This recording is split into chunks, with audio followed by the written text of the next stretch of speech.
Well, good afternoon. Thank you so much for joining us today at the Urban Institute. In cooperation with our friends at Jobs for the Future and New America, I'm Zach Boren. I'm a Senior Policy Manager here at Urban Institute. And our organizations are like so many others, are building the future of apprenticeships right here in the US.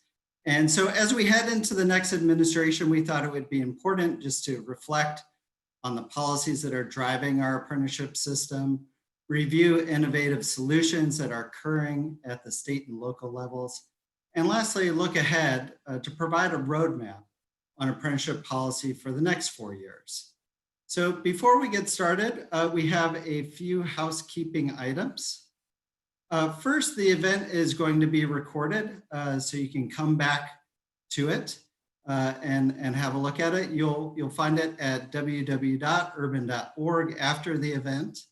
All of the speaker bios are available online at urban.org/events. And all the participants are muted, but we encourage you to send your questions in the comment box at any time. We'll have a short opportunity to take some audience questions today during a few of the panels. We also encourage you to share your thoughts on social media about the event using either the hashtags hashtag NAW2020 and hashtag #LiveAtUrban. So a little bit about Urban Institute. It was founded by President Lyndon Johnson and his administration to really tackle some of the issues, the critical issues, the war on poverty that were happening at that time. More than 50 years later, we're still at the heart of social policy issues that affect Americans' daily lives as a leading social policy research organization here in the nation's capital. We believe that policy and practice are rooted in evidence and can lead to better use of taxpayer dollars and better outcomes, both for children, adults, and families overall. At the center of labor, human services and population, we study how family and the individual well-being is being shaped by economic, social, and demographic trends, and how policies and programs can improve economic security, human capital, family stability, and child development. So a little bit about our apprenticeship work. Our apprenticeship work is anchored in evidence. This shows that work-based learning strategies like apprenticeship are really an effective tool to support workers to gain upward mobility in the labor market, while employers overall enjoy a loyal, retained, and skilled workforce that prepare them for the competitive global market. And you can find some of our publications that describe some of this evidence at urban.org. Most recently, we released a couple of studies on Iowa's high school apprenticeship initiative and CareerWise as an apprenticeship intermediary. And so many of these studies will show how registered apprenticeship can be a valuable workforce development tool for policymakers. You also find some of our projects here as well, including our work to support employers to start youth and tech apprenticeships, both that are funded currently by the US Department of Labor. And additionally, you can find resources to even kickstart your own apprenticeship program using our competency-based occupational framework that are industry vetted and approved by the US Department of Labor for registered apprenticeships. So we want to draw on some of the facts today that are working in apprenticeships and how apprenticeship policies are expanding economic opportunity. To do that, we brought together some notable thought leaders, policymakers, employers, and organizations that are really driving new innovations in apprenticeships. Today's event is broken down into 3 panels, one on the role of Congress and their role to set apprenticeship policy and funding levels. Secondly, we'll hear from a panel on national apprenticeship policy and current trends that are affecting and expanding our nation's apprenticeship footprint.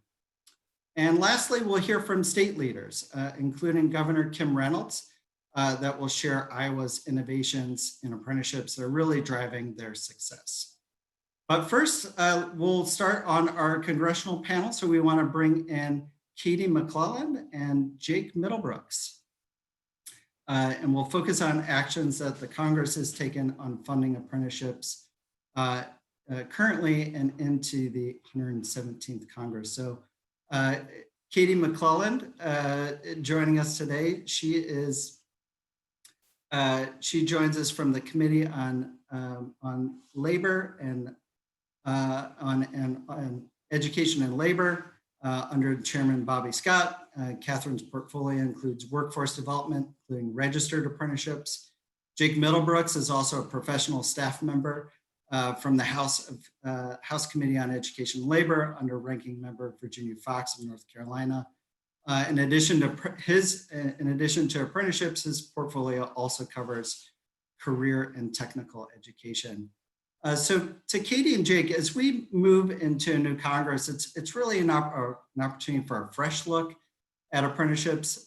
Evidence shows that apprenticeship works for both employers who find great utility in using them to find and retain talent, and for workers to really achieve the American dream, to get into the middle class and to receive some long-term financial benefits by participating in them. Starting with Katie, tell us a little bit about your priorities that you have on apprenticeships or the priorities of the members you represent on the committee. Sure. Well, thank you so much for having me. And I do want to say that, and I think this is both for me and Jake, that all of my comments are off the record. That will just let me speak a little bit more freely. But yeah, so we have a number, our apprenticeship is a big deal for our committee right now. Next week, the House of Representatives will have the National Apprenticeship Act of 2020, the first comprehensive reauthorization of the National Apprenticeship Act since 1937, on the floor of the House for a vote. So we look forward to seeing that hopefully pass. That legislation will add nearly 1 million new apprenticeship opportunities over the next 5 years and codify the standards for apprenticeship, youth apprenticeship, and pre-apprenticeship, all within the registered apprenticeship system. So we really look forward to that. It also codifies the roles and responsibilities of the Office of Apprenticeship, the state offices of apprenticeship, and the state apprenticeship agencies, and creates for the first time a dedicated funding stream to states so that they can carry out the important work of expanding new opportunities there. And then also creates a grant program, a single grant program that kind of covers the gamut of all apprenticeship activities and grant opportunities. That is a $400 million grant program, which will increase by $100 million annually to get to nearly $800 million in 5 years from now, which will hopefully bring the national apprenticeship system to the same funding levels as each of the core programs in the Workforce Innovation Opportunity Act. So we really see registered apprenticeships as one of the best federally funded workforce development programs in the country, and we are very excited about expanding opportunity there and expanding the diversity both of the participants. We know that there's a lot of room for growth and diversity within the apprenticeship system for participants as well as new occupations. So we'll be looking at trying to bring in more occupations, seeing more growth in some of the high demand industries that are out there right now. And as we look to the next Congress, I think we also look forward to, under President Biden's leadership, or President-elect and soon to be President Biden's leadership, a very quick rollback of the Trump administration's industry recognized apprenticeship programs. Given that, our committee has oversight responsibility for the Department of Labor, and unfortunately, we've found that this administration has broken 5 laws at least in the creation of industry recognized apprenticeship programs and misused millions of dollars of taxpayer resources. And so, I think that one of the things that we are trying to remember is that if you want to go far, go together. And if you want to go fast, you can go alone. So we're hoping that next Congress will be able to work together in a bipartisan manner to move forward with apprenticeship opportunities under the registered apprenticeship system. And I will just say one thing that, if people do not want to register their programs, nothing in our legislation is going to do that. We're just looking at the federal rule for seeing the registered apprenticeship system. So that's what we're really looking to grow and build, and we're really excited about it. Well, thanks, Katie. And Jake, would love to hear about your priorities on apprenticeship moving forward from the Republican point of view. Absolutely. And I just reiterate what Katie said, and thank you all for having us and hosting the event today. Really appreciate being able to have the conversation. And as far as our priorities, I think something that my boss likes to talk about a lot, and even prior to the pandemic, was the skills gap in our country and the fact that we had 6 million open jobs in our country that couldn't be filled because employers couldn't find the workers with the necessary skills. And that has only grown over the last few months as we're working to recover from the pandemic. So now more than ever, we need to expand access to programs like apprenticeships that provide job seekers with the skills they need to re-enter the workforce and move into successful careers. And I think from our perspective, the best way to do that is make sure that we have a system that employers feel like they have a stake in and want to participate in. And for too many businesses for a long time, they rightly or wrongly have perceived the registered system as being too difficult to navigate and have decided not to participate in it. So I think our biggest priority needs to be making sure that employers feel like they have options for upskilling and reskilling employees that work for them and are flexible enough to allow for future innovation. So we think that means making sure employers have as many tools in their toolbox as possible, and then making sure all of them work as well as possible. And that doesn't just mean that employers are able to fill open positions. That also means that job seekers have the skills they need to find meaningful work. And at the end of the day, I think we all know that apprenticeships are a vital component of any workforce strategy Congress needs to be pursuing.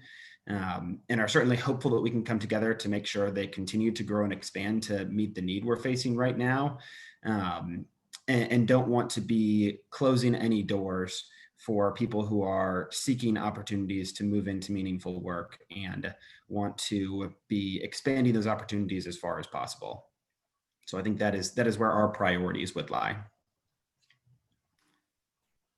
Yeah, absolutely. I think, getting people back to work, we've seen it's going to be critically important for our economy to get folks back to work. We see apprenticeship certainly as one of those critical tools to do that. 6.9% unemployment rate in October. We saw millions dropping out of the workforce. Women doubling number of men dropping out of the workforce for a variety of reasons, to take care of kids, to deal with online schooling. We're doing that here in our house with our young kids. Tell us a little bit about, Katie, I want to hear from you first. Tell us a little bit about what your priorities are for tackling the employment crisis that's happening right now. And can apprenticeships be a part of that strategy? Are they a part of that strategy? Yeah, absolutely. I mean, we would absolutely love to see apprenticeships be part of that solution and that strategy. The best part about this system is that you earn while you're learning. And so unlike some other options where you may have to exit the labor force or still stay out of the labor force while you're trying to build new skills, that's really the beauty of the apprenticeship system, is that you're earning while you're learning. But I think another crucial component that we continue to think about is the wraparound or the supportive services that folks need. So access to transportation, access to childcare, access to those additional resources, especially for working parents and people that are trying to make decisions about how and when they should be returning to work is incredibly important. And also making sure that there is a safe work environment to go to. I think my boss has been a strong champion of stronger OSHA standards and making sure that people feel safe when they are returning to work. So I think we would love to see workforce be a part of that. And, to Jake's point too, apprenticeships are one of the many tools in the toolbox. So next year, we will also be looking at a reauthorization of the Workforce Innovation and Opportunity Act, as well as, if the National Apprenticeship Act of 2020 does not become law this year, looking at, the reauthorization then. So we would love to see a lot of work happening in the workforce space and see a lot more investment go into the system, because obviously there's a lot of opportunity for people, or there will hopefully be a lot of opportunity once, we get a vaccine and that things are a bit safer for people to return to the workforce, and that people have access to childcare and things. But we want to see the workforce system play a central role in that. Absolutely. And there's just time for one more question. Jake, employers are so critical to the system, to apprenticeships. In our work, we see some employers that are really excited getting in the game to start apprenticeships. We know apprenticeships are favored once employers adopt them. About 90% of employers find the registered apprenticeship system favorable once they get in. But as you said earlier, a lot of industries and companies are not joining the system. How should apprenticeship policy, really reflect the needs of multiple industries, not just that of a few, so we continue to develop a really more modern and nimble apprenticeship system? Yeah, absolutely. And I touched on this a bit earlier, but I think the biggest part of this needs to be making sure that employers feel like they have a seat at the table. And I absolutely agree that registered apprenticeships are a fantastic option for lots of employers. And we currently have over 90% retention for individuals who are completing apprenticeships, and they're starting out with average salaries of $70,000 per year. And so that's incredible. But as you said, there's definitely still room for improvement and growth there. And I think in order to get there, as I said, we need to make sure employers feel like they have a voice in this system. And we need to do more to encourage employer-led innovation. And I think right now, necessity is the mother of invention. So I think there will be a lot of businesses who are looking for new opportunities as we're trying to recover from COVID-19 and the impact that's had on the workforce. And I think that's true not just in the building trades, but across the board, even in those industries that apprenticeships haven't traditionally been participating in. And so I think what we need to do is we need to make sure that the federal government isn't getting in their way when they're trying to innovate, and is allowing them to pursue the options that best meet their needs. And I absolutely agree with Katie that I think codifying and streamlining the registered system is an important part of that. But I think at the same time, we need to be careful that we aren't enshrining the areas that have made it difficult or have created this perception that the registered system doesn't work for those businesses. So in any reform of the registered system, I think we want to, like I said earlier, be making sure that as many doors as possible are being opened and we're not closing any opportunities off. But at the same time, I think we need to just make sure that we are listening to the needs of employers, so that they can have a system that allows them to move people back into the workforce. Great. Just want to thank you, Katie. Any last thoughts you want to provide? And then just want to thank you both for joining. Hope you all will come back to Urban. So thrilled to have you both come discuss apprenticeships, especially on National Apprenticeship. Yeah, no, nothing else to add. Just thank you so much for having us. And I do look forward to, I hope that workforce is one of the many places, and apprenticeships are one of the many places that we can find some bipartisan agreement in the coming Congress, and look forward to continuing to work with my good friend, Jake, as we move all of these pieces forward.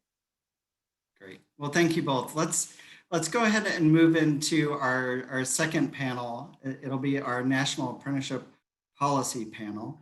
And we've assembled really a remarkable group here of experts on apprenticeships, both to reflect on the last 4 years, and then just to provide their best guidance on what the next administration should be considering when it comes to national apprenticeship policy. With us today, we have Greg Chambers, my friend, who's the Director of Corporate Compliance at Oberg Industries. He currently serves on the Pennsylvania Apprenticeship and Training Council and the U.S. Department of Commerce District Export Council of Western Pennsylvania. We have Bob Lehrman, who's an Institute Fellow here at Urban. He's a leading expert on apprenticeship, and he established the American Institute of Innovative Apprenticeship and has written extensively on the topic. Bob is also my co-conspirator here at Urban, working on several apprenticeship projects funded by the U.S. Department of Labor, including our Youth Intermediary Project. We have Brent Parton, who joins us from the Center on Education and Labor at New America, where he is the Deputy Director.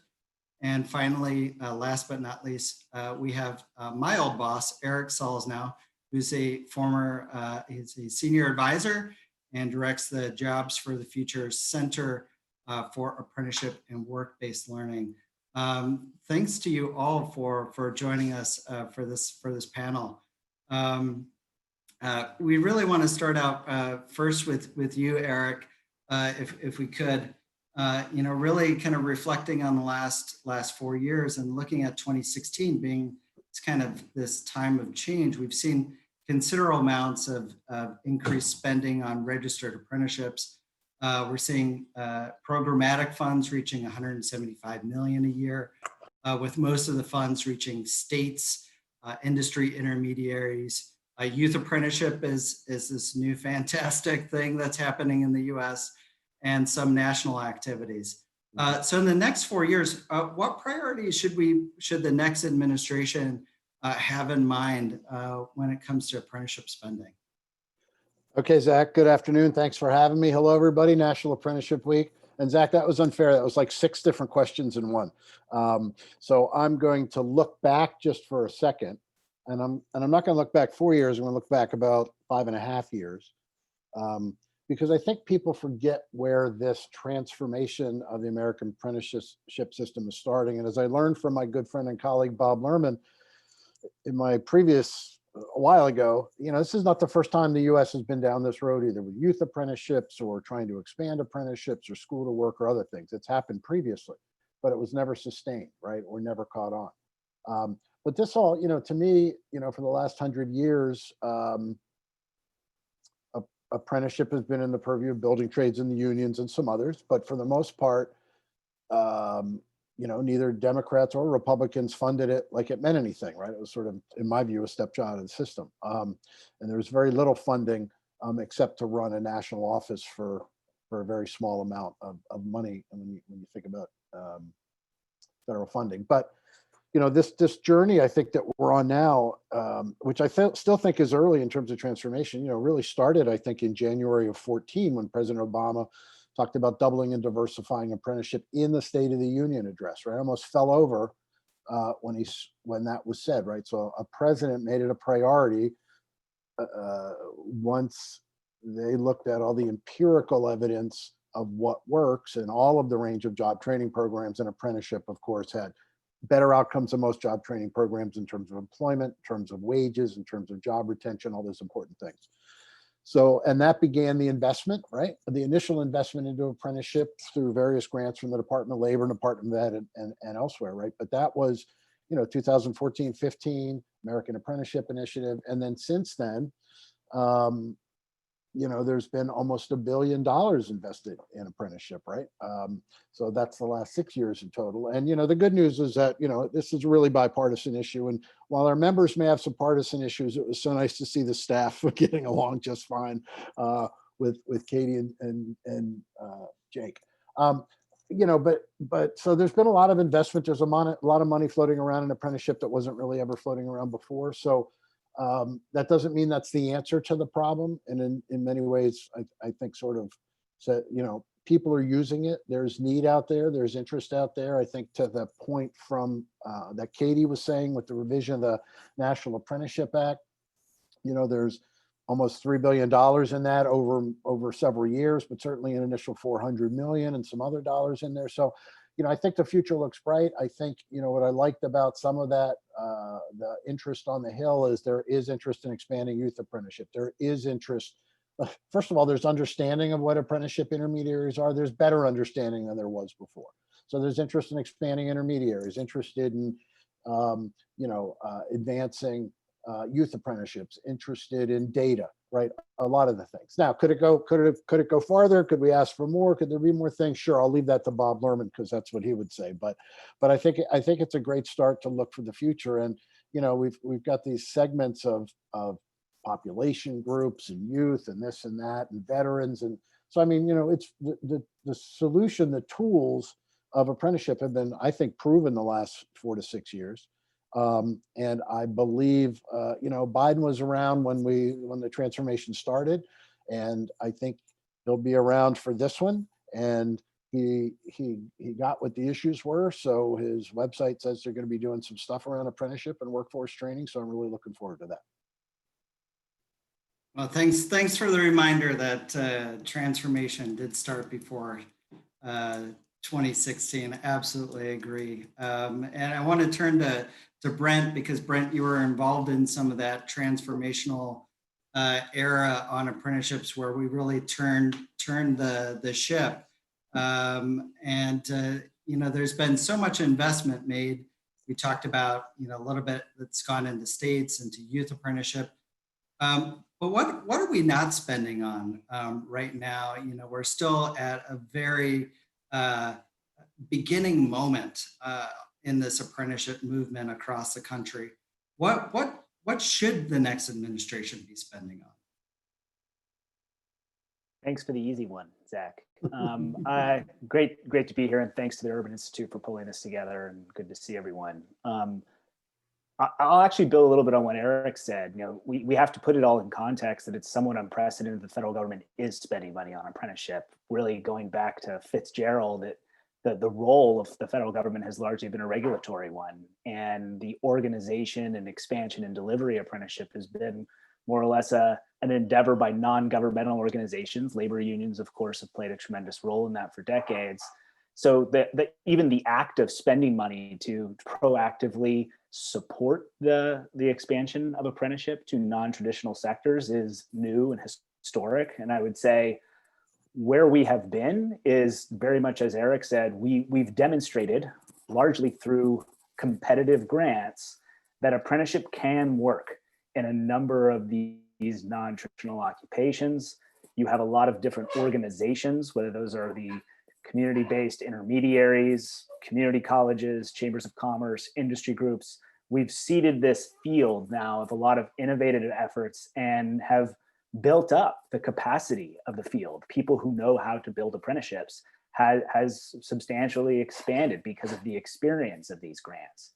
So I would say the first thing we're kind of tracking where we should be going next is we've shown through federal investment that innovation can happen, and that apprenticeship is a solution that works for a lot of different workers and students and a lot of different employers. We can't build a system, however, around competitive grants alone. We very much need what I would call a national investment strategy. I think we're maturing towards that level. I do think the National Apprenticeship Act takes some really positive steps in that direction, at least we can debate whether they're the right strategies, but it does lay out states need X amount of money to just build the infrastructure to market and to align systems with WIOA and community colleges. It carves out money for specific intermediary type of activities. It targets specific industry sectors. So I think what we need to be doing even before thinking about, I absolutely think we need more money in the system. We can get there in a second, but we need to be thinking, what is our national investment strategy that's aligned to the types of systems that we're trying to build? Because I think we've shown the relevance and the power of apprenticeship in really powerful ways. To really grow it is going to take much more systemic kind of or deliberate system building activities. In terms of what, I would flag a couple things. One, what has always set the United States apart from countries that have effectively scaled apprenticeships is we do not have a single source for subsidizing the related supplemental instruction of our apprenticeship programs. I think we've shown through the innovation of recent years, there's different ways to draw on existing higher education, CTE, workforce development funds to support those costs, but we don't have a clear guide, even whether it's guidance or funding stream to subsidize the related instruction costs of apprenticeships, which I think would go a long way to at least be a big part of that national strategy. The value of an apprenticeship versus your run-of-the-mill OJT customized training program is that apprentices build skills and competencies that are relevant across multiple employers. That's a public good with broader value in the labor market. I would make a strong argument that we should be having a much more systemic, sustained investment in subsidizing those costs of apprenticeship programs. The only other thing I'll flag, and I'm sure others have thoughts on this, is whether we are going to discuss it or not, the incoming administration is going to have to rectify where the world of IRAPs lives in relation to the registered apprenticeship system. And say what we will about IRAPs, I think we have to understand the role of or at least the envisioned role of standard recognition entities and organizations that go out there and build competencies and standards that can more or less be templates for national programs that employers can align to, that higher education and other training providers can align to. That's going to be critical infrastructure that is highly kind of organized on how industry plays. So I would say continued investment in developing those occupational standards, whether those are existing at a national, state, or regional level, that's a debate. But I think that's an area where there's needed infrastructure, and it's an opportunity for industry to lead. So I would be embedding that along with RSI as part of the next phase of the investment strategy. Absolutely agree, Brent. I think you hit upon a good point. We're at a point where we're different from the European models, and I'd like to turn to Greg to kind of give us a little bit more of a sense of, we've seen European systems where employer adoption is much larger, where the government or the state provides a lot of the cost or covers most of the cost or all of it of related instruction. And we also know that federal funding isn't yet getting to employers in a major way to tip the balance in an employer decision to making or starting a registered apprenticeship. So what, if anything, do employers need from the federal government or from states to take up registered apprenticeships moving ahead? Well, Zach, thank you for asking us to participate and being a part of the panel. And this particular question hits home for us because as an employer, we're in the advanced manufacturing sector, and, we have a unique perspective on this because we don't require experience when you come to work for us, but yet and still we're a contract manufacturer. So we don't have a product of our own. We make things for people. So literally, we sell skill. So asking that question about what can the federal government do to get more employer engagement, they have to keep things simple. I mean, you got to understand that for a manufacturer especially, there's two things that they care about. That they're either increasing revenue or decreasing costs. So yeah, the federal government can shovel money at us, and like they say about employers, employers never met a dollar they didn't like. But that's not the solution. There's a lot more things that they can do. For instance, the National Apprenticeship Act of 2020 has a good start in it when it mandates that the Department of Labor and Department of Education have to work together. But all the federal branches, cabinet level, can do that same thing. They all have something in their regs or in their grants or in their projects that require you to use competent people. So what better way to have proof of competency than registered apprenticeship? The government already controls the quality assurance.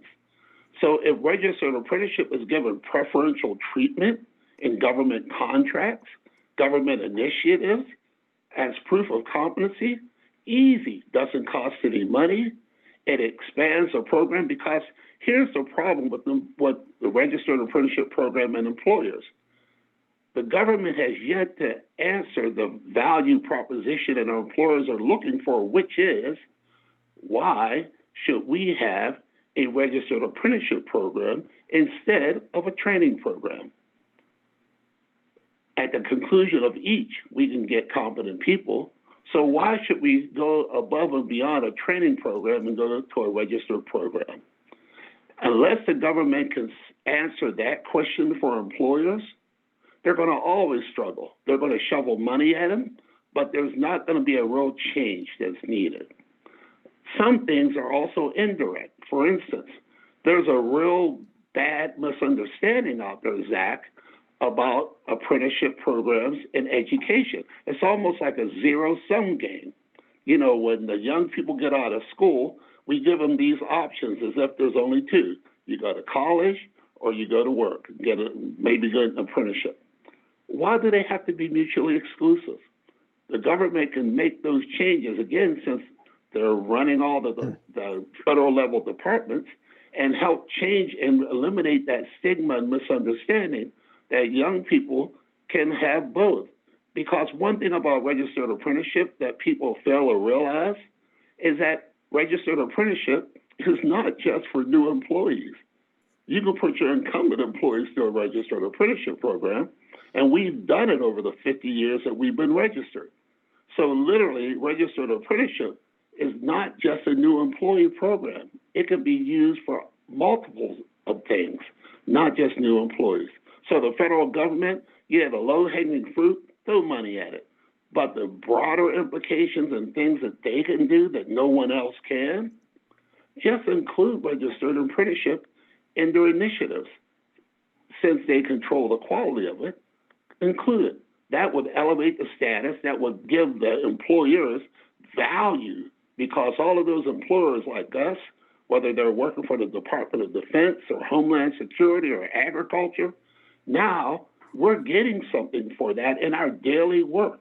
We're eliminating things that we have to prove to our grant writers and others in the departments for proof of competency just by having a registered apprenticeship program. And you know what it costs the federal government to do that? Zero. So I think there's a lot of things that can be done. Throwing money at it, nice start, but so much more is that, so much more. I couldn't agree more. The power of the purse, power of personnel, power of policy, all things that the federal government could be doing to incentivize apprenticeships for employers. Bob, you've written extensively on how employers feel about the registered apprenticeship system. One of the first studies that I read was about sponsor satisfaction. So we know that once employers get in the game, they like what they're getting out of the registered apprenticeship system. What do we want to know next? I mean, we've put a lot of money into the system now. Maybe not as much as in comparison to some international models, but we need to learn more. So what do we want to learn next about apprenticeships? Bob, and you can unmute yourself. Thanks for setting this up, and thanks to everyone who's speaking. I feel like I'm almost ready to retire now that Brent and Greg and Eric have all kind of highlighted a number of ideas that I've been pushing for some years, but not quite yet. Anyway, one of the, research on apprenticeship has been as underfunded as the apprenticeship system. So there are all kinds of topics that we could be looking at, from how best to mentor, to a variety of ways of integrating school and work into the system, to the role, can we simplify the role of state versus federal, state apprenticeship agency versus federal? Can we have one system? Also, the question of how broad and how narrow to define occupations for apprenticeship. But the most important thing, as we all know, is to stimulate employers to scale apprenticeship, to include apprenticeship in their talent development strategies. And what we've seen is we've had these grants to intermediaries and to others and to states to try to do that. But most of these, I guess all of these, have not been really performance-based. So one of the key questions is, what is the most cost-effective way to what I would call selling and organizing apprenticeships with employers? How can we do that most cost-effectively? So that would be one thing. And then I would say to follow on what Brent said about standards, how can we create a solid system? I think one of the problems is we have this massive number of occupational areas.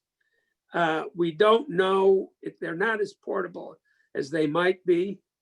It's not like someone who completed let's say a BA in chemistry or BA in economics, that people know what they've learned. So I think we need to scale those as well. Just I want to add something to what Greg said before we turn to other topics. And that is with regard to the departments of both the federal and state governments. Federal and state governments employ a lot of people. Not just, Greg was talking about giving preference on contracting, but I would argue that stimulating their own employment to use apprenticeship would be critical. And that would not only be good for the program itself, would also help diversify the workforce. And most importantly, it would say to private employers, look, we're doing it. And we really feel that it's working. We've gone through some issues that maybe are complicated, but we've overcome them. And to have that broader range of departments beyond labor to stimulate apprenticeship would be a great thing. Absolutely, Bob. I'd like to hit upon one of the points that you make about, not just saying what you should do, but doing the practice of creating apprenticeships and the government creating those in particular. One of the biggest programs, of course, being the United Service Military Apprenticeship Program that was increased during the Trump administration. They took a number of other activities, including, Eric, what you mentioned earlier about industry recognized apprenticeships, Brent, you mentioning that. They launched a brand campaign, apprenticeship.gov were some of the major accomplishments. Eric, what do you think the legacy is of the Trump administration on apprenticeships? Such an easy question. Look, I mean, I think generally most policymakers are pretty bipartisan about apprenticeship, right? I think, in general, it's sort of like become mom and apple pie. And so how are you going to argue an earn and learn strategy where somebody's getting practical experience, getting education at the same time? So, the good news over the last 4 years is they didn't give up on it. It's been encouraged. There's been continued funding in it. They're trying some changes and innovations. I don't happen to think that's a direction to go, but that's fine. I mean, the legacy is they've continued interest in it. And I'd probably leave it at that. I mean, I don't really want to get into the IRAP program that much, but they've established this parallel, almost competitive program that I think is a little bit challenging to the brand of high quality registered apprenticeships. I might have gone about that differently. So we'll see whether that program remains or whether it's untried and untested. So we'll see whether the market takes up for it or not, and then I'll eat my words next year if these things really take off. But at this point, we've been struggling so hard to get the brand of registered apprenticeship out there, to reduce the myths and misperceptions, to do a better job streamlining, which I still think we need to do and the feds need to do. Because that takes away for the need for competitive programs like IRAPs or some other things. But look, there's a range of good workforce programs out there. This past 4 years, a pretty good economy at the end of 2007, low unemployment, that continued, until we had COVID challenges. I think the legacy of the Trump administration would be COVID and what you do with all the recovered workers that are coming as it relates to apprenticeship. I think they've continued the effort and the investment in it. So, kudos to them for doing that. Let's see if it continues. I think the most important thing is that we sustain and maintain the progress on apprenticeships over the last 6 years, because it has not been easy. It does not scale fast. As we know, it's a slow burn and a slow scale. So, particularly in this time of COVID, we've really got to focus on keeping our maintaining our progress and sustaining our progress, sustaining our funding. Look, you've got some, New Jersey and Wisconsin on the line, right? I mean, they weren't having these conversations in the States 5 or 6 years ago. We weren't having them at the federal government 5 and 6 years ago. We wouldn't have had National Apprenticeship Week 6 years ago, right?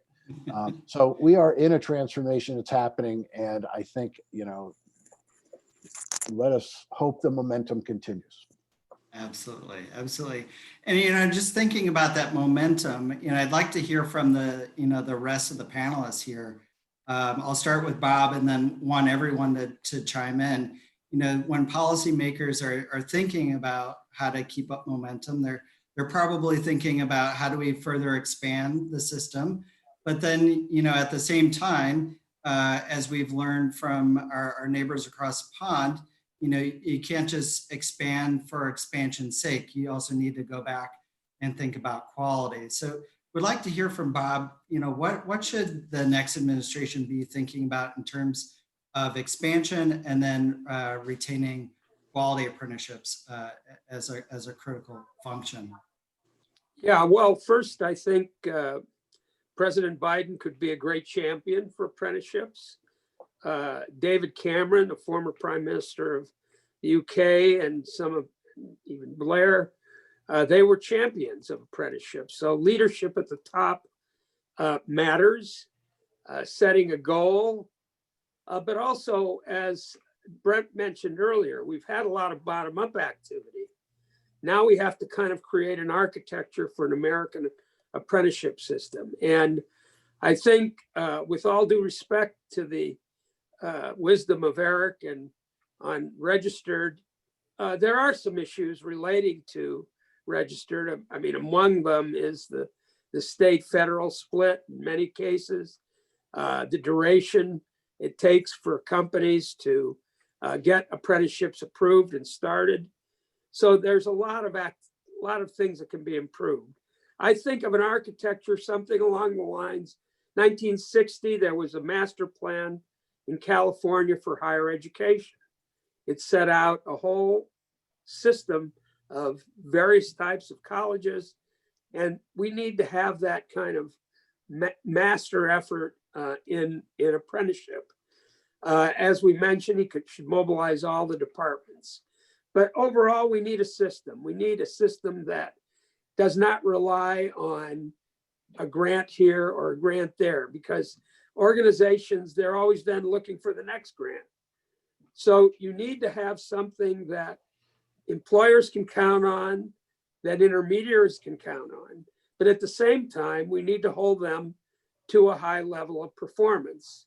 And that's why, in terms of scaling, I think we need to have more of a performance-based approach where any organization, be it a for-profit, be it a community college, be it a placement organization, when they stimulate a new apprenticeship, they get a certain amount. When that apprentice completes, they get a certain amount. That works very well in Australia. We also want to be promoting a lot more groups to be apprenticeship sponsors, if we're keeping the registered kind of concept of sponsorship.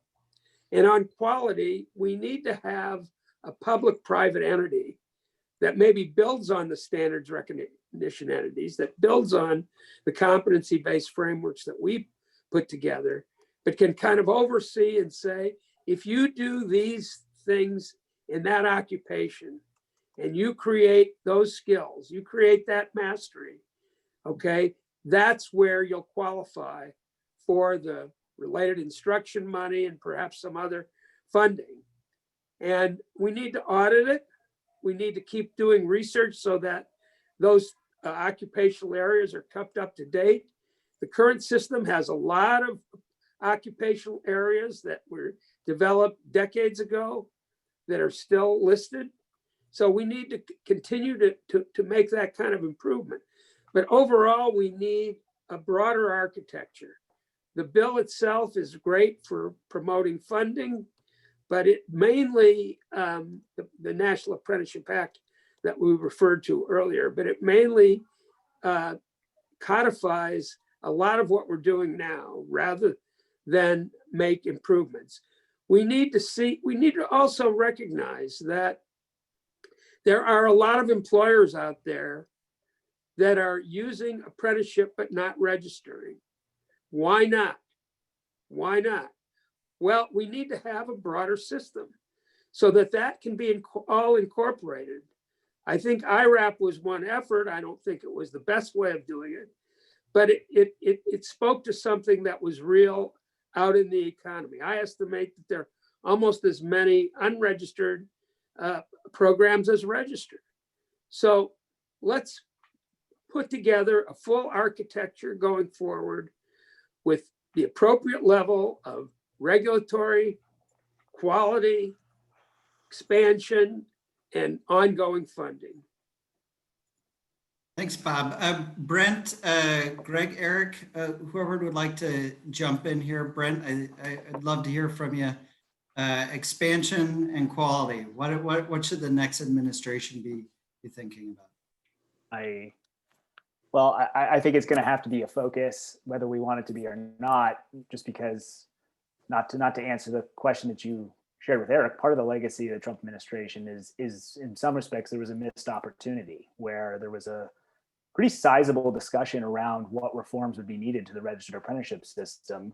And instead of really having hard conversations about how to make those changes, the decision was made to develop kind of this parallel structure that we call IRAP. So whether we think this is a priority or not, the field, people on the ground who are dealing with this, who we talk to in communities across the country, what's an IRAP, what's registered, like there's confusion. And so there needs to be a rectification of what those two things mean. And I think the Biden administration will have to prioritize that and take that on. And inherent in that is this question of what is the role of the federal government in setting quality standards versus industry, and how is that effectively balanced? So I think that that's going to be key. But let me kind of contradict myself. I think that's a priority. But if we look at the next 2 years, apprenticeship to stay in the conversation is going to have to be firmly embedded with the discussion around economic recovery. And I feel that we have to, of course, keep our eye to the long term and system building, but we should not deny that apprenticeship to stay viable is going to have to be built into things like infrastructure bills. It's going to have to be aligned with economic recovery efforts, state and local aid. Those are going to be the critical vehicles in the near term, to the extent that they happen and they're available, to keep apprenticeship high on the list of priorities. And I feel like it should be, no surprise there, given the critical guarantees that it offers workers to get them back to work, to connect them with job opportunities. And at the same time, we often forget that a lot of the numbers we have in apprenticeship are because of public investment. If you look at public works projects, for example, in the state of California alone, a significant number of the apprentices that are in that system are benefiting from public infrastructure investments. We should be extending those same prioritization of apprenticeship to the federal investments in infrastructure. And we should certainly be looking at them beyond hard infrastructure into areas like universal broadband, for example. If that's a priority that we can see bipartisan progress around, how do you advance apprenticeship within that context? Same would go for other priorities around cybersecurity, healthcare, pandemic relief. We've talked about a health corps, for example.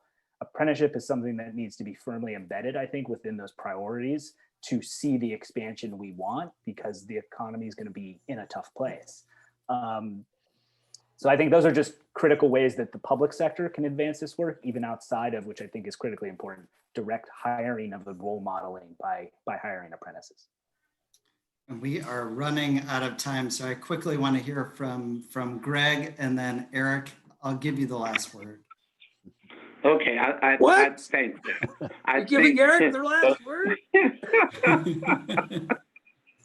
that is a bear trap if I ever saw one. But I think, Zach, that for a registered apprenticeship really to take off, they have to understand that they can't move at the speed of government. I mean, product life cycles are so short nowadays, disruptive technologies, they have to make it convenient, and not only convenient, they have to subsidize and encourage people that keep up with the times, because you got to remember, registered apprenticeship is a workforce development tool that we're using as a country to compete globally. So literally, our registered apprenticeship programs have to be agile. The government funding and the policies have to be responsive so that we can turn on a dime and renew programs, reinvigorate programs, change programs completely if the technology changes without having to jump through too many hoops. And I think if they can do that, that'll engage employers a lot better. You know, Zach, it's always, it's not that I learn much from whenever I listen to Greg. It's just that I'm enthralled by what he has to say because, you know, he's an employer just, you know, trying to make the company work, right? Not hung up in all the machinations that we are in government and public policy and all of that. So I always listen when Greg speaks, and it's a pleasure to listen to him today and all the great work that Oberg has done for 50 years. But look, I just want to make this point. We have 350 people on the call today from all over the country. That's a very big deal, right? We're having these conversations that we didn't have 4, 5, and 6 years ago. There is something going on in the space. Now, you know, if we push real hard and employers don't pick it up, well, maybe the market's not there, right?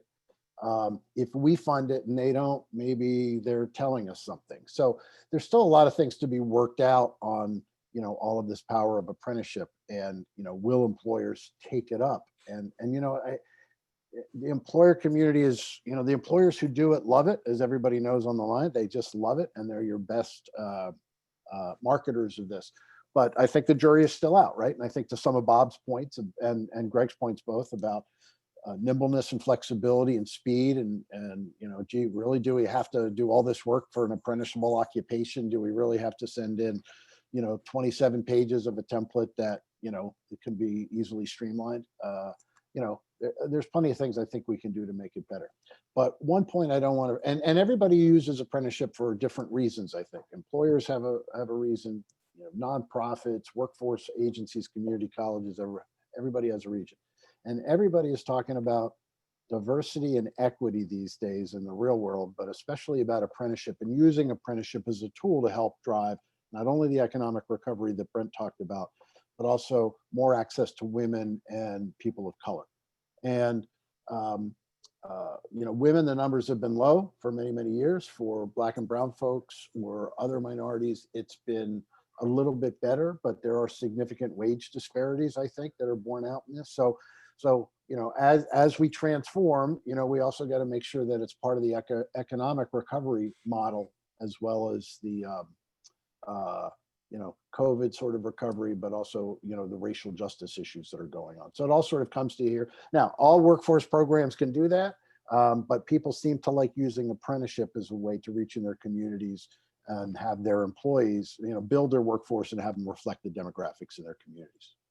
Yes, I like to say registered apprenticeship already has equity built into it, baked into it. So I want to thank our speakers. A wonderful discussion today.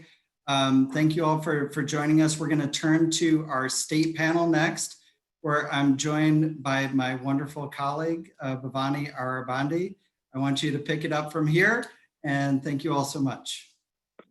Thanks, Zach. It's been an honor. Thank you. Happy Apprenticeship Week.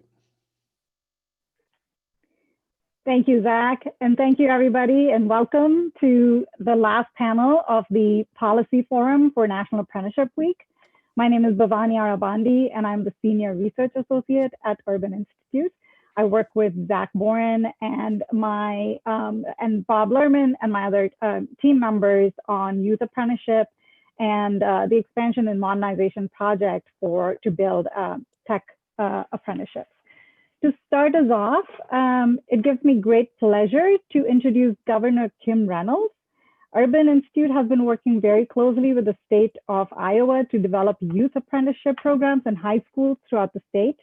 And Governor Reynolds couldn't be here in person, but has sent us some taped remarks. Ivy, would you be able to start us off on that video? Thank you.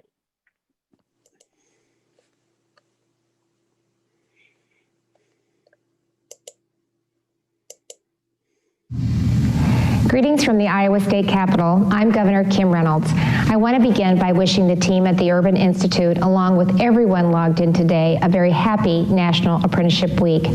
As you explore apprenticeship programming throughout your states, I'm grateful for the opportunity to share Iowa's story with you. Urban or rural, the biggest barrier to economic growth throughout our state has consistently been access to a skilled workforce. But we've discovered that it can be overcome when employers, educators, and community partners innovate and collaborate. In 2014, the Registered Apprenticeship Act positioned our state as a leader by investing $3 million annually to support these programs, and it truly is making a difference. As of October 30th, we have 812 active registered apprenticeship programs and over 7,750 registered apprentices, outpacing states with 3 times our population. And 91% of those who complete the program are still employed 9 months later. In 2018, we built on that momentum when I signed my Future Ready Iowa Act with unanimous support from the legislature. It set the goal of equipping 70% of our workforce with education or training beyond high school by the year 2025, and we're making great progress. Today, we're at 61%.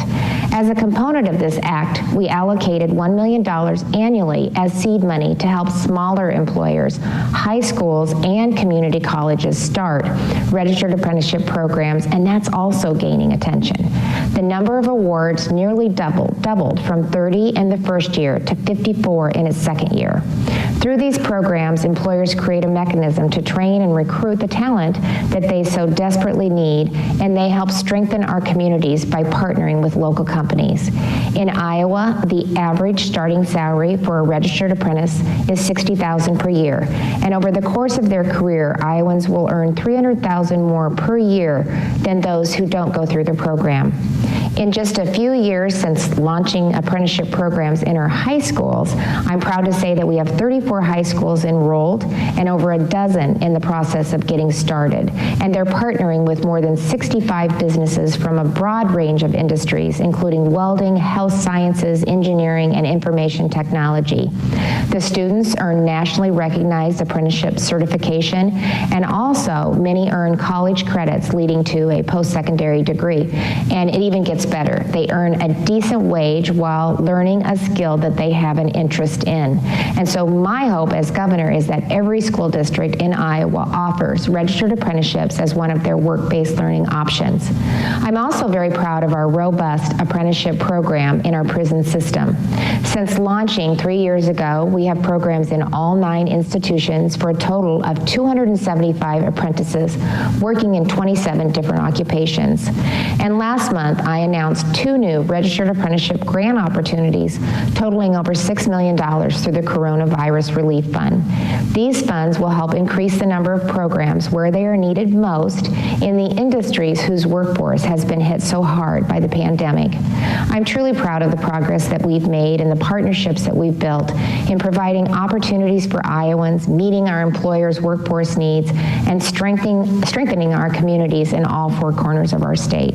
So thank you for giving me an opportunity to share a little bit about our story with you.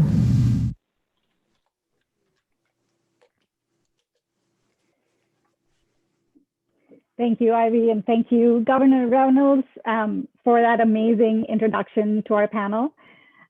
She reminds us that this is an exciting time to be talking about apprenticeships, given the bipartisan support it enjoys and the revitalized interest that the National Apprenticeship Act of 2020 brings with it, and as discussed by the previous panel as well. In terms of innovation in apprenticeship, a couple of states stand out. This is, of course, apart from, including all the states that we're going to hear from today.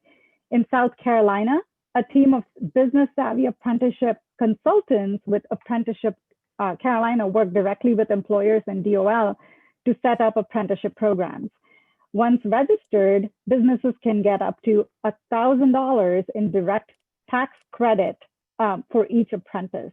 And all of these have led to a dramatic increase in apprenticeships created in the state. And in California, Governor Newsom has committed to expanding apprenticeship with an ambitious goal of reaching 500,000 active apprentices by 2029. Today, they have increased apprenticeships to 100,000, and they're leading the country in active apprentices. With growing awareness, more and more employers, schools, and colleges are turning to apprenticeship to solve talent shortages. Our objective today is to share some of the ways in which the states are moving the needle in the apprenticeship space. So it gives me great pleasure to welcome an illustrious group of panelists, So first up, I'd like to introduce Noel Ginsberg, who is an entrepreneur and nonprofit leader who created the nonprofit CareerWise Colorado in 2016 to create opportunities for students and businesses across the state by developing an innovative and sustainable youth apprenticeship program. Welcome, Noel, to our panel.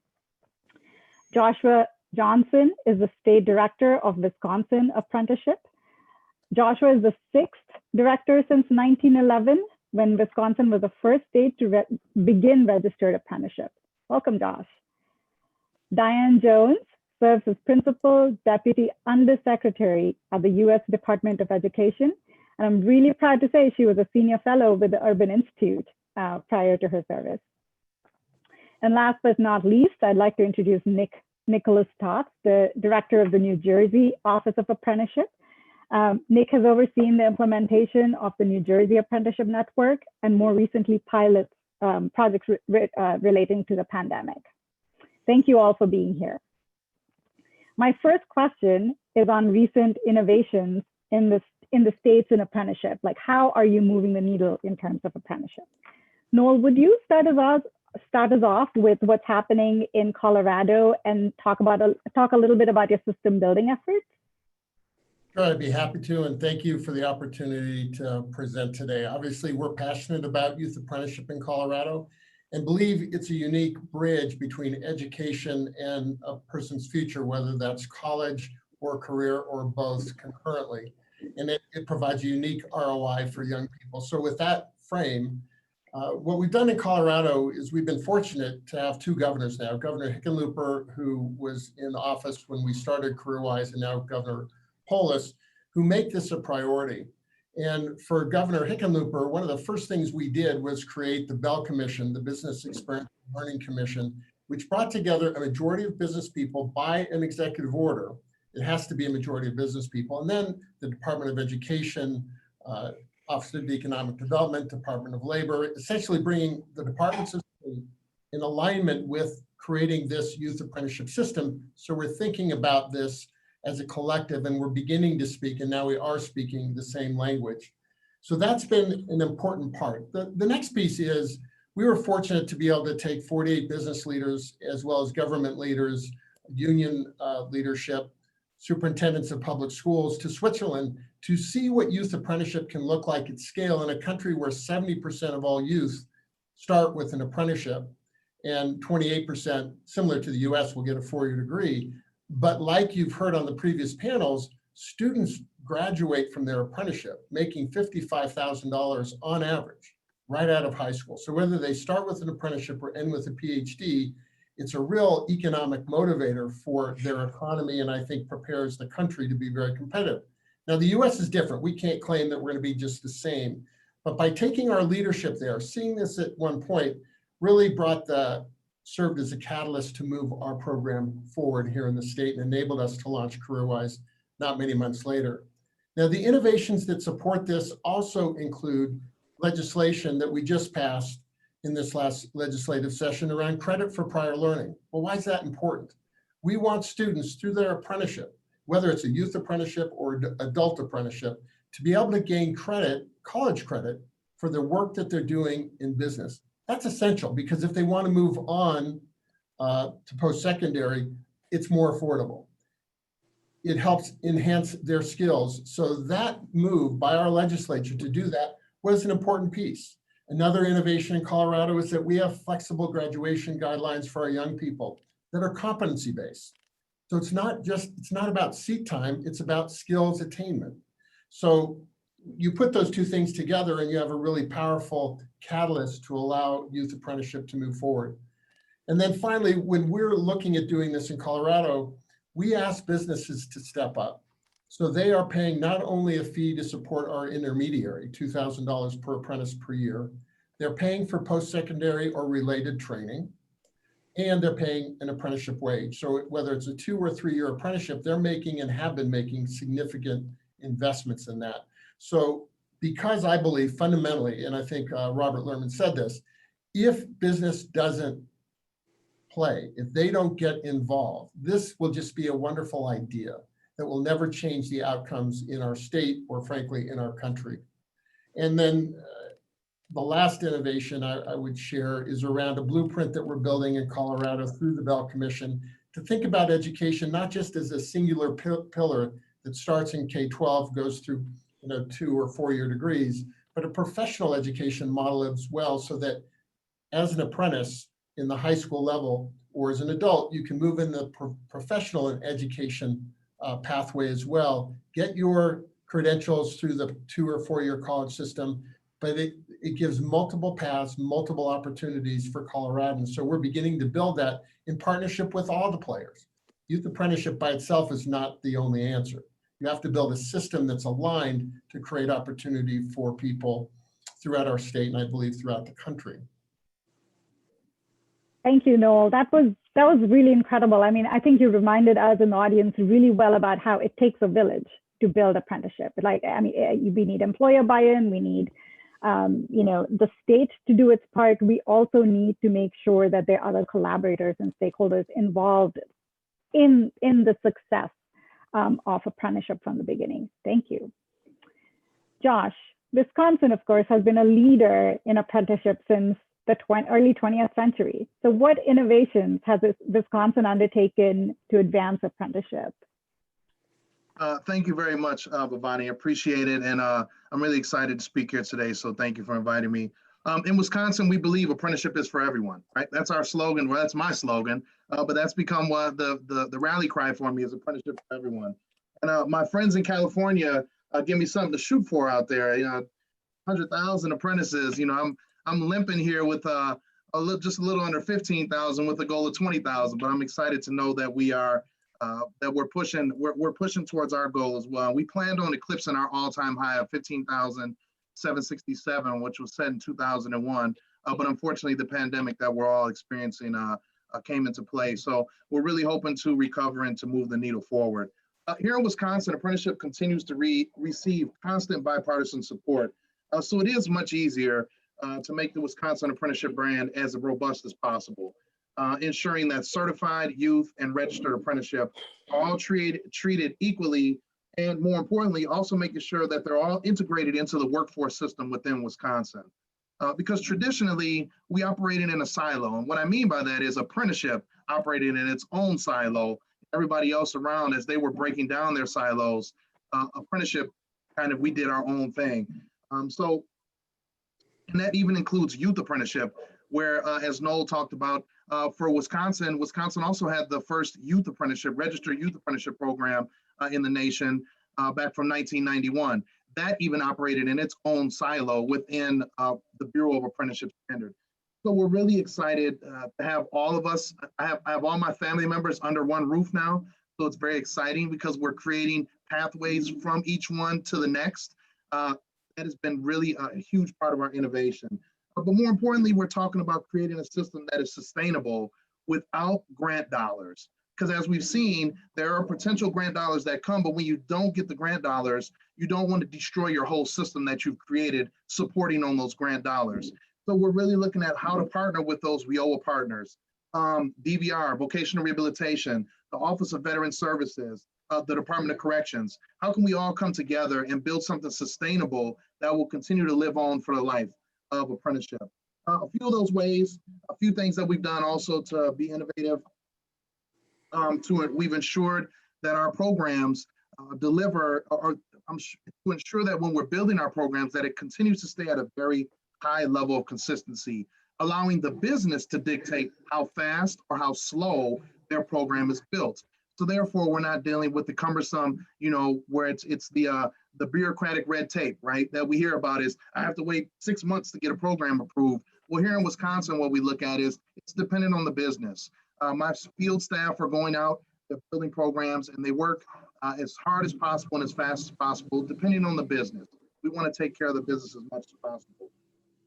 And that included training those field staff on addressing all of the workforce, all of the employer's workforce needs, not just walking in and saying apprenticeship is your only option, but really identifying what other needs they have inside their business. Because sometimes apprenticeship is not a good fit for them at this point, but by having that conversation, they may remember it when it is time for them to come back. We brought on navigators. I heard Noel and I've heard Eric and the previous panelists talk about, addressing the gap of underrepresented populations in apprenticeship, right? We have it. We have this tool, this great mechanism.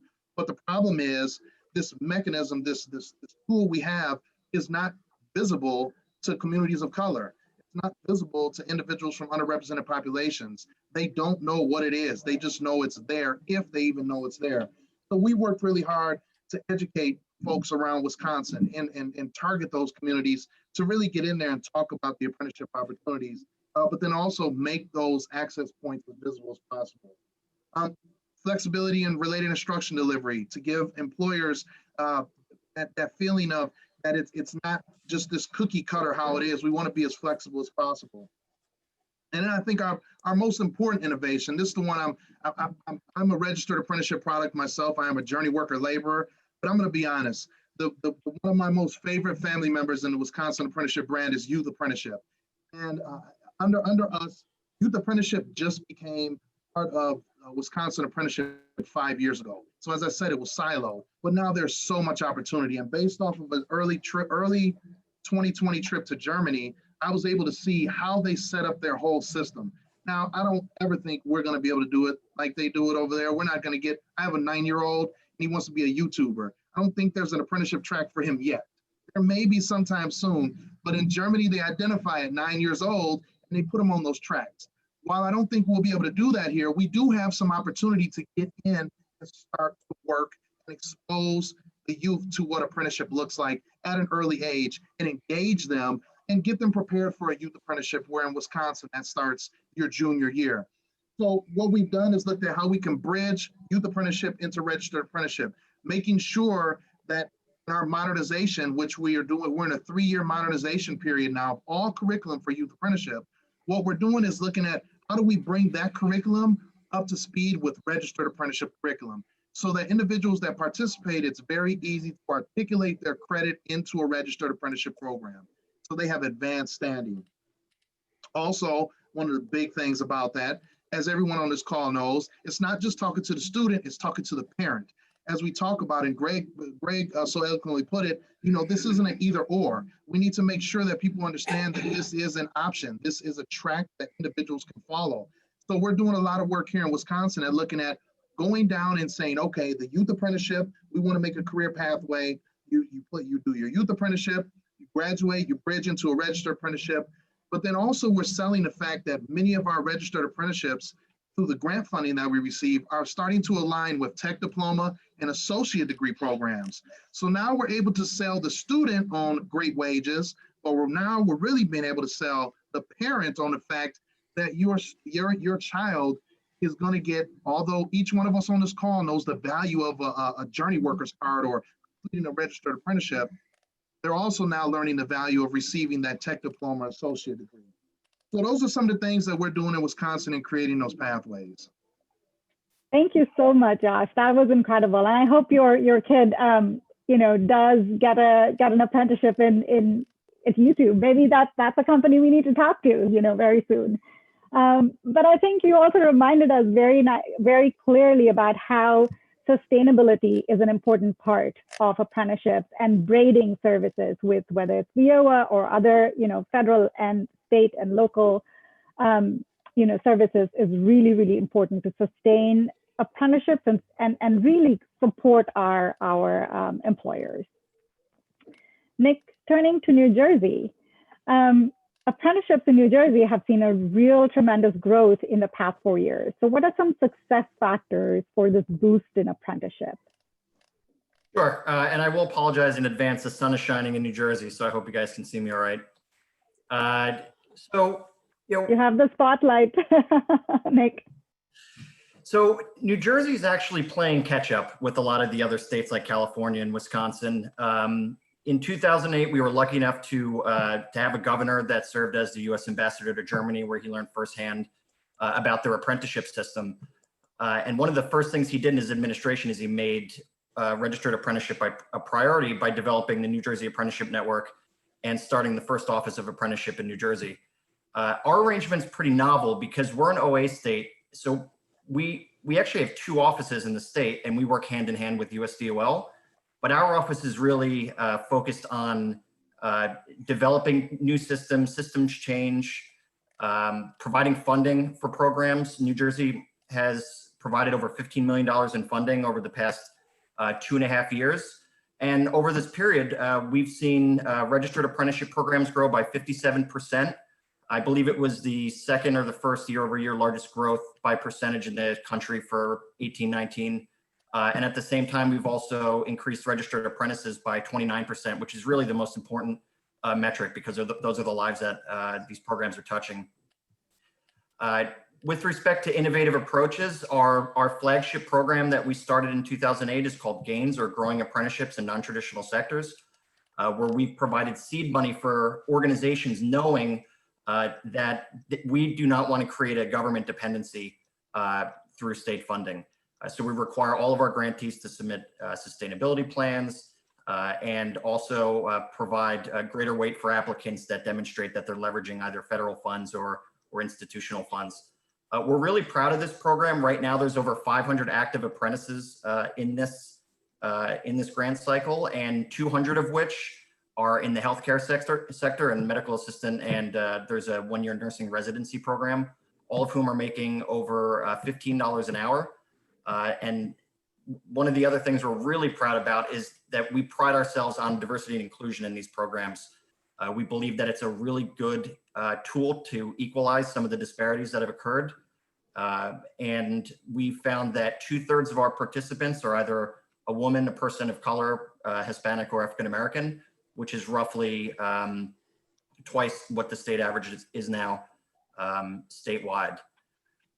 And then finally, we've really hit the ground running trying to dispel myths about apprenticeship. A theme that's been covered on this call multiple times is that it's not an either or decision between college or the workforce. And one of the things that we've been putting a lot of thought into is how do we integrate work-based learning through apprenticeship into a post-secondary credential.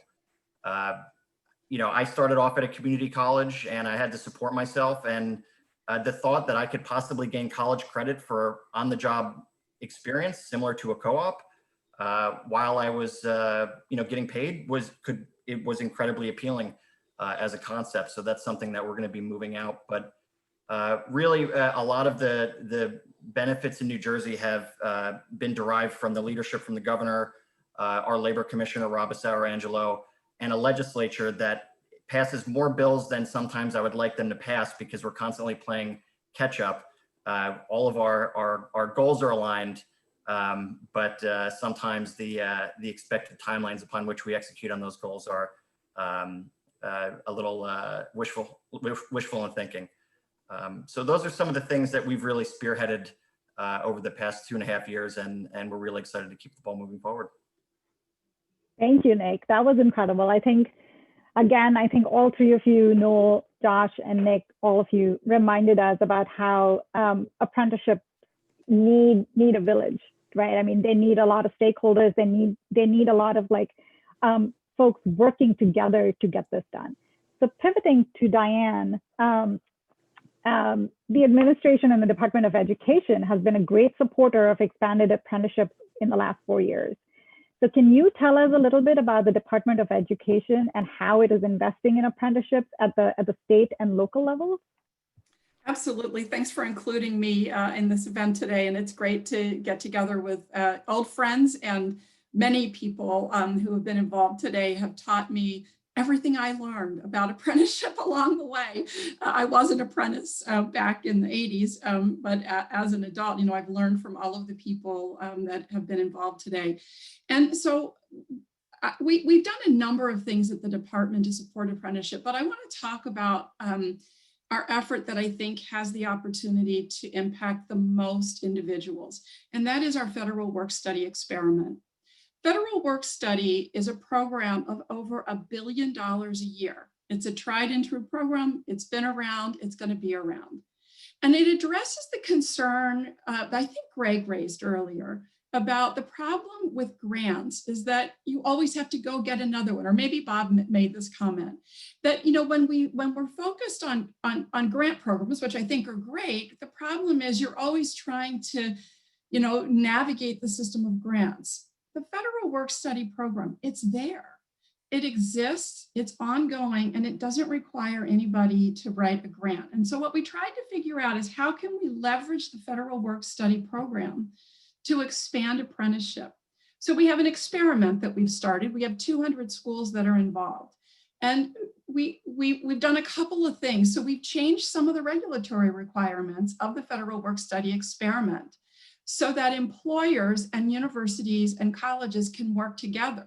So that when somebody is enrolled at a college or a university and they are eligible for work study, instead of having them work in the dining hall or work in the library, which is probably not going to support their career goal, they can actually go work, whether it's at a nonprofit or in a private sector or a company. We want them to get off campus. We want them to go out and experience a career possibility, or we want them to experience the application of theory. And we think that apprenticeship is one of the ways that students can be involved in both higher education and hands-on learning. And so we think that the federal work-study program can actually support the growth of apprenticeship. It makes it clear that colleges and universities can be the RTI provider.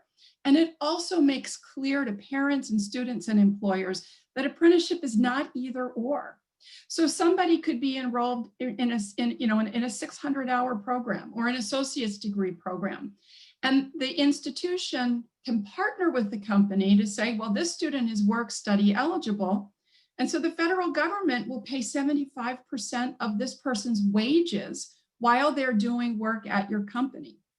And in exchange, the employers would work with the institution to make sure that there's alignment between the related technical instruction and the hands-on learning. This gives an opportunity for employers to give feedback to colleges and universities about what they need to do in their RTI to be relevant and to be contemporary, right? We know that sometimes college courses can be outdated.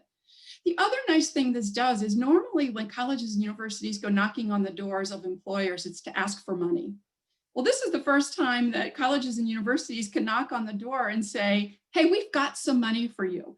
We actually can support some of the wages if you'll work with us to create this apprenticeship program. And this isn't limited to apprenticeship, but we think that this is the best use of these federal work-study dollars. So the federal work-study program then would pay 75% of the person's wages. The employer would pay 25%. We have made it clear that we are not limiting federal work study to 10 hours a week. There's this myth that work study can't be more than 10 hours a week. We've said it can be 30 hours a week. It can be, whatever it needs to be, as long as there's some time for the related technical instruction. So somebody could be a 30-hour-a-week employee, then spending 10 hours a week in related technical instruction. We have also provided to the 200 schools involved in the experiment an additional allocation of federal work-study dollars. So we have $46 million that we've allocated to participating institutions, and they can use those dollars to hire somebody to help run the program. Most importantly, to hire an intermediary, because we know that colleges and universities employers sometimes have a hard time speaking the same language. They can use these dollars to bring intermediaries in to help facilitate the relationship between the industry and the institution. It would allow a student to make sure that the work that they're doing on the job site yields credit, and it would make sure that what they're learning in the classroom is applicable to what they're doing in the job site. And then finally, one of the really important things it does is we are concerned that when somebody is an apprentice, they will actually lose their Pell eligibility because their earnings will count against them in needs analysis. But that is not the case with federal work-study dollars. The money that a student earns through federal work-study is not counted as income when we do needs analysis for federal student aid. So it's a way to get earnings to students that will not force them out of potentially, their Pell Grant eligibility. We have 200 participating schools. We've posted them on our website. We need employers to be looking at that list and saying, hey, that's a school that I'd like to work with. That's a school in my community. We're encouraging schools to do the same. We have a toolkit that we will be producing to help schools understand what businesses need and to help businesses understand what schools need. So that toolkit will be coming out soon. And so we think that there is huge opportunity here, and this is a sustainable program. And if the experiment goes well, instead of it being limited to 200 schools, it would be applicable to the thousands of colleges and universities that participate in the federal work-study program.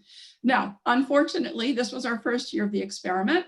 And because of COVID, we've had some schools that have said, you know, we really are going to delay the start of this till next term because a lot of the businesses are not allowing students in, and some of the campuses haven't reopened.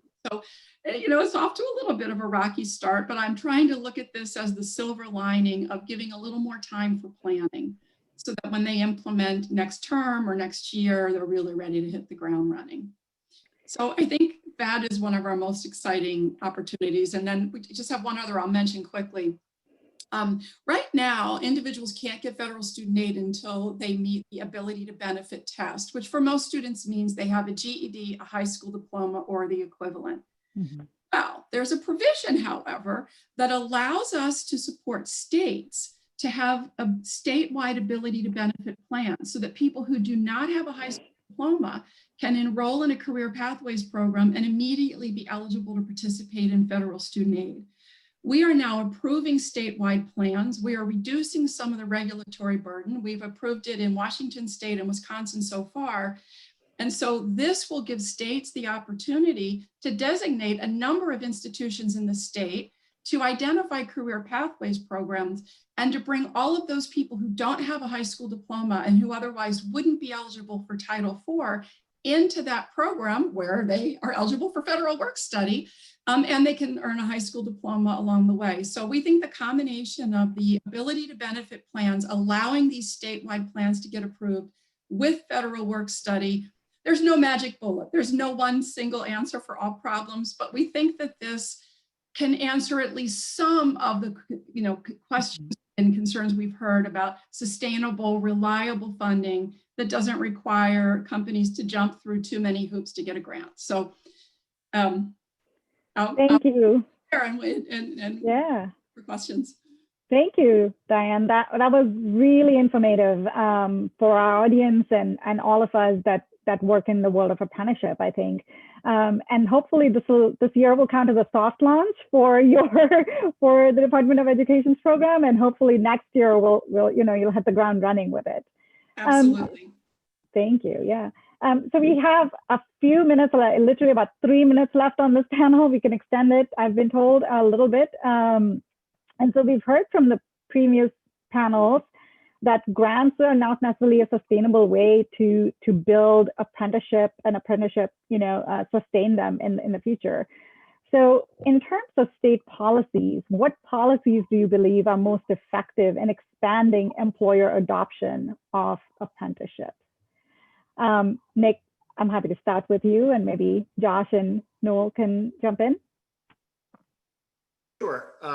So the New Jersey State Legislature passed a few months back a tax credit bill that does provide tax incentives for businesses. So clearly this is a much easier lift, particularly for small businesses that don't have the resources to navigate a very cumbersome grant application process. That has been a really good incentive thus far. We're in the process of implementing it. The Department of Labor will be the ones actually providing the tax certifications, which I think is kind of interesting. And another policy that we've done at the institutional level to try to change the dynamic is within our secondary school system. So right now, if an individual graduates high school in New Jersey and they get placed into a registered apprenticeship program, that school does not get credit on their school performance reports for that placement. And starting next year, they will. So schools that are particularly good at putting people into this pathway are going to get credit for those placements. And we're hoping that that's going to generate more connectivity between industry and secondary educators and to hopefully continue to grow apprenticeships and their value and undermine the stigma that exists in high school, which often everyone's just funneled into college, which isn't always for everyone. Noel, can you jump in with just a couple of quick things, and then Josh? Sure. I think one of them I mentioned before, which was the legislation that we put in place so students we could build a system in Colorado so they could get a credit for prior learning, which also helps if you're the employer, and that credit is either at a high school through, we have programs of concurrent enrollment, so they can be going to college while in high school and having that work with the apprenticeship. So that's a piece. Our state created a work-based business learning unit in the Department of Labor, which helps supports both the youth apprenticeship model as well as adult apprenticeship. And the state itself, as well as our city governments, are participating in creating youth apprenticeships as well. So they're allocating some of their personnel budgets to building their future workforce. So those are three key areas that we've been involved with our state, and certainly supporting the Business Experiential Learning Commission, the Bell Commission, which is helping to build out a statewide system. Thank you so much. Josh, yeah. And here in Wisconsin, what we've done over the past year is really a lot of internal policies. We really had to focus on, we were not registered, Wisconsin Apprenticeship just was not at that tipping point where bringing all the brands under. So we've done some internal policies. And I think one of the biggest ones we did is really talking about the articulation of recommended credit to be awarded for those individuals who participate in a youth apprenticeship. We created a whole policy manual for that to help employers understand how much credit we would authorize for them to move forward. Because employers, that's one thing we focused on is employers, they, as Greg, as somebody talked about Greg, and said, hey, they just need to employ, they need to produce. So we want to try to take as much of that burden off of them as possible, to try to figure out, well, what does it look like around the state? So we've done a lot of internal policies surrounding that YA to RA bridge. And then also, I think one of the biggest ones is really making everything in our wheelhouse electronic, so that everyone has the ability to, it eliminates that back and forth, right? The expedition of approving a program, or for some of my field ATRs, it used to take them 4 hours to drive and get a signature for a contract.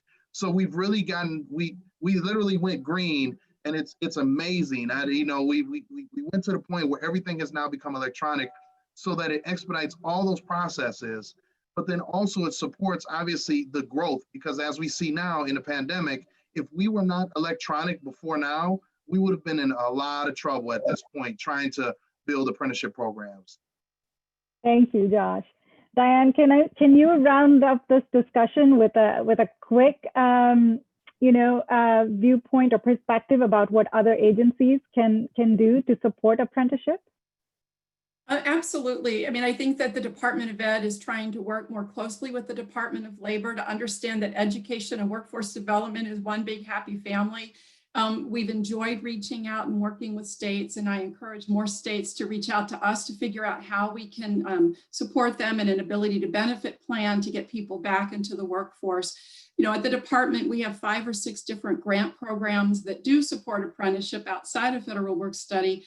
But I think collectively, states and the federal government have to work together, to align some of these grant opportunities so that they are not trying to pull you in one direction here, but another direction there. So I think we could do more to try to coordinate and help people understand how to weave this funding together. But again, I really encourage people to think about the federal work study program, because it's big, it's constant, and it's very, very flexible. But I agree with something Eric said, which is we are very fortunate that this has bipartisan support. Mm-hmm. The American Apprenticeship Initiative absolutely kicked us into gear in trying to advance apprenticeship. The Trump administration has also had beginning with the president's task force on the expansion of apprenticeship. So this is something, this is the one glorious place that does have bipartisan support, and we have to take advantage of that and continue to work together. The other thing finally that I'll say is we have to change our own employment practices. The president issued an executive order, and the Department of Education is working hard to take that bachelor's degree requirement out of our job postings. We've got to be the leader to say that the bachelor's degree is not the only way to a good career. So we are looking to see what other kinds of credentials, what other kinds of experiences we could build into our job positions so that we're not guilty of what we complain about, which is assuming that everybody needs that bachelor's degree. So that's the final thing I'll say. We all have to look at our own hiring practices and set the example and make sure that we're not setting the bachelor's degree as the entrance requirement. We have to be looking at other ways to hire and train people so that we can set the example and be the model. Thank you so much. Thank you all of you for having such a great and robust discussion. This has been incredibly rewarding. I hope our audience learned about the innovations done in the apprenticeship space at the state level and local agencies, and how incredibly active we all are about moving the needle on apprenticeship. Ivy, if you can pull up the last slide for us. Thank you. This event is being recorded and it will be posted on the event page shortly. You can also find more about urban apprenticeships at this website under our Center for Labor, Human Services and the Population. And please send us your questions. I know we didn't have a lot of time for audience questions this panel, but please send us your questions at apprenticeship@urban.org, and we look forward to continuing the conversation with you. Thank you so much for being here today. Thanks so much. Thank you. Thank you. Next time in person. Definitely.